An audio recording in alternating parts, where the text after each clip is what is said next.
আমরা কিন্তু দিন দিন এই খারাপ অবস্থার দিকে দেখছি।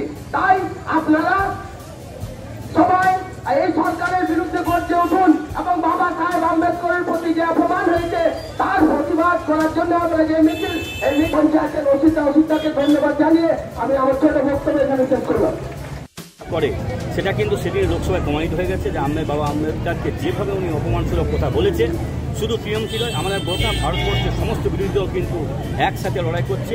এবং দিদি তো আজকে গোটা পশ্চিমবঙ্গে আমাদেরকে বলেছে সবাইকে আমাদেরকে রেলির মাধ্যমে এর প্রতিবাদ করছে। উনি আম্বানি পুঁজিপতি ছাড়া কাকু মানেন না।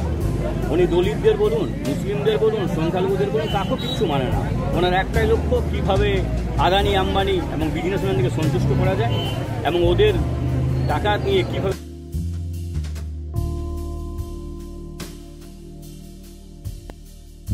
যে সংবিধানকে লক্ষ্য করে আমাদের ভারতবর্ষ চলে সেই সংবিধানকে ওনারা আজ মানে না।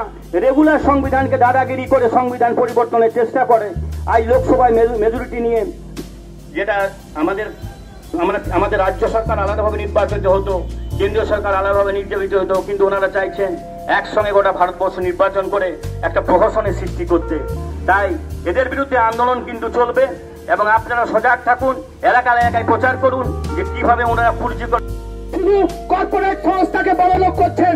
আর আমাদের যে গরিব মানুষ, যে এসসি এসটি প্রধান এই ভারতবর্ষ, সেই এসসি এসটির মানুষ আজকে ভুগছে।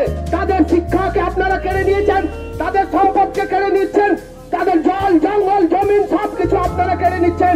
এই বিজেপি সরকারকে আপনার আজকে আমাদের দেশের যা অবস্থা, আজকে দেখছেন শিক্ষাকে এরা বেসরকারীকরণ করে দিচ্ছে। শিক্ষা যদি বেসরকারীকরণ হয়ে যায় তাহলে কিন্তু আপনারা আমাদের এই তৃণমূল সরকারের সঙ্গে যোগদেন এবং একটা সুস্থ ভালো সরকার গঠন করুন। আজকে এই যে সরকার, এরা শুধু মানুষ মারা সরকার।